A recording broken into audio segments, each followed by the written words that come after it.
Salut les coucous. Alors aujourd'hui je participe à l'incroyable défi 24 heures sans ondes, donc voilà, je vais commencer ma journée par un petit café. Ah ouais non du coup. Les ondes, c'est comme les drapeaux bretons, il y en a partout, même dans l'espace. À moins que vous n'habitiez au fond d'une grotte, et encore, il y a de fortes chances pour que vous vous preniez en ce moment même une douche voluptueuse d'ondes électromagnétiques en tout genre. Déjà, si vous avez la chance de voir le soleil, désolé les parisiens, vous recevez en direct le type d'onde le plus connu, celle de la lumière visible. Mais c'est qu'une toute petite partie de la douche ondulatoire qu'on se prend en continu. Les ondes dont je veux vous causer séance sont des ondes hertziennes, c'est-à-dire des signaux électromagnétiques qui n'ont pas besoin de support matériel pour se propager, contrairement aux ondes sonores. Dans l'espace, personne ne vous entendra crier, mais on vous verra exploser.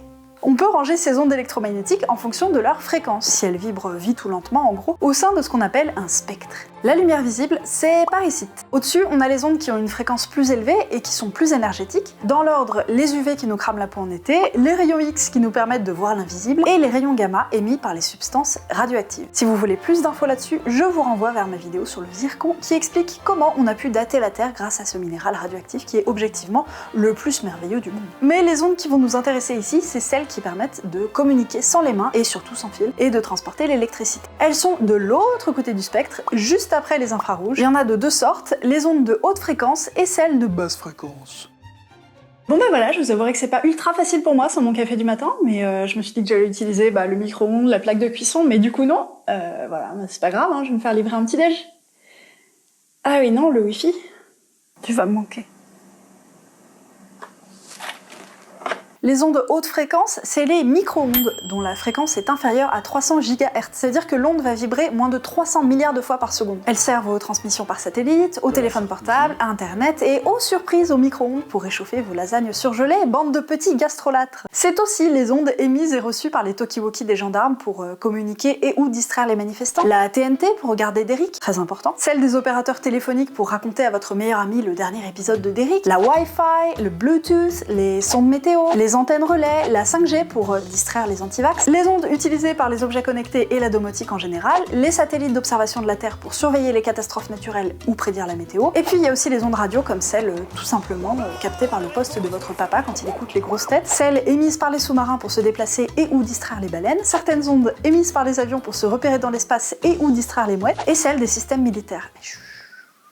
Ensuite, il y a les ondes basse fréquence, comme celles émises par les lignes à haute tension ou les machines industrielles. Ces ondes-là ne sont pas uniquement émises et reçues pour communiquer sans fil. Il y a plein de trucs qui en produisent juste pour le fun. En fait, à partir du moment où un appareil électrique est branché, il va émettre autour de lui un champ électrique, même s'il est éteint. Et s'il est allumé, il émet en plus un champ magnétique. Du coup, pour faire simple, on peut parler de champ électromagnétique. Bon, bah écoutez... J'ai pas la télé, du coup j'ai loupé les rediffs de Motus, ça me pèse un peu pour tout vous dire, mais bon c'est pas grave, je m'occupe. Voilà, donc j'ai un peu de lecture. Je vous ai pas dit, mais comme j'ai plus de machine à laver, du coup, j'ai les mêmes fringues qu'hier. Heureusement que vous avez pas l'odeur avec. Donc il y a plein de petits et gros bidules qui vont en produire, des champs électromagnétiques. Il y en aura au voisinage immédiat des lignes à haute tension, comme on l'a dit plus haut, et ce, qu'elles soient aériennes ou souterraines d'ailleurs. Il y en aura aussi autour des transformateurs, des serveurs informatiques, et plus généralement tous les appareils électriques sous tension chez vous. Oui, vous, en gros, tous les machins qu'on peut acheter chez Farty, du frigo à la lampe à huile, en passant par les plaques à induction, les écrans d'ordinateur et de télé pour regarder la spéciale Bee Gees, le set de DJ pour animer vos soirées disco, le ventilateur aussi pour aérer la pièce parce que le lycra, ça tient chaud. Bref, tout ça, c'est des sources de basse et très basse fréquence. Je me lasse pas de cette blague. J'avais oublié le réseau téléphonique, la 3G, la 4G, tout ça. Du coup, je suis allée me perdre en pleine cambrousse, comme vous pouvez le voir. Ici, je capte Edge. C'est pas rien, mais c'est le plus proche que je puisse avoir de rien, je pense. Et puis voilà, c'est cool, ça me fait découvrir un peu la France d'en bas, comme ça. C'est champêtre. Vous l'aurez compris, on baigne dans un océan d'ondes en permanence. Mais je vous rassure tout de suite, tout ça est bien encadré. Fort heureusement, il y a une réglementation, il y a des seuils à ne pas dépasser, et c'est surveillé de près par un organisme public, l'ANFR, l'Agence nationale des fréquences, qui va vérifier régulièrement que le public n'est pas exposé à des niveaux trop élevés des diverses ondes avec lesquelles on cohabite joyeusement. J'ai dit quoi? Déjà, les ondes radio sont totalement différentes des ondes radioactives, par exemple. Les ondes radio, elles, ne sont pas assez énergétiques pour venir jouer au bowling avec les atomes de notre corps de rêve. C'est pas des ondes ionisantes. fréquentes, donc ça, c'est cool. Et la plupart du temps, l'intensité des ondes est largement en dessous des valeurs limites d'exposition. Par exemple, sur les quais des métros parisiens, l'intensité des ondes reçues est de 1,22 volts par mètre en moyenne, sachant que les valeurs limites réglementaires sont entre 28 et 87 volts par mètre, il y a la marge. Autre exemple, dans le cas des compteurs Linky, parce que j'aime bien appuyer là où ça fait mal, l'ANSES, l'Agence nationale de sécurité sanitaire de l'alimentation, de l'environnement et du travail, ça fait pas du tout ANSES ça comme acronyme, a conclu qu'il n'y avait qu'une faible probabilité que les compteurs communicants comme Linky puissent engendrer des effets sanitaires à court ou long terme dans la configuration de déploiement actuelle. Bon, j'ai pas trop l'habitude du soleil, du coup j'ai fait un petit malaise tout à l'heure, mais il y a des gentils gens de la campagne qui sont venus m'apporter un casse-croûte. Vraiment, ils sont braves. Ces gens, ils n'ont rien, mais ils donnent tout. Et tant qu'on y est, si on en profitait pour faire un petit point sur la 5G. Oui, aujourd'hui, j'ai vraiment décidé de me faire des amis. Après la 3G, la 4G et l'huile d'olive Puget, voilà pas qu'on est en train de développer sur tout le territoire la 5G. Cette technologie bouleversante et disruptive qui promet un débit jusqu'à 10 fois supérieur à celui de la 4G et qui permettra non seulement de télécharger plus vite un fond d'écran de bon goût, mais aussi de faire parler les objets connectés entre eux, voire de créer des villes connectées. Et pour la santé alors, est-ce que 5G est danger ? Eh ben, a priori non. L'ANSES, encore elle, a publié une étude en avril 2021 qui conclut en ce sens. Va falloir un peu entrer dans la technique pour aller plus loin, faites-moi confiance, tout va bien se passer.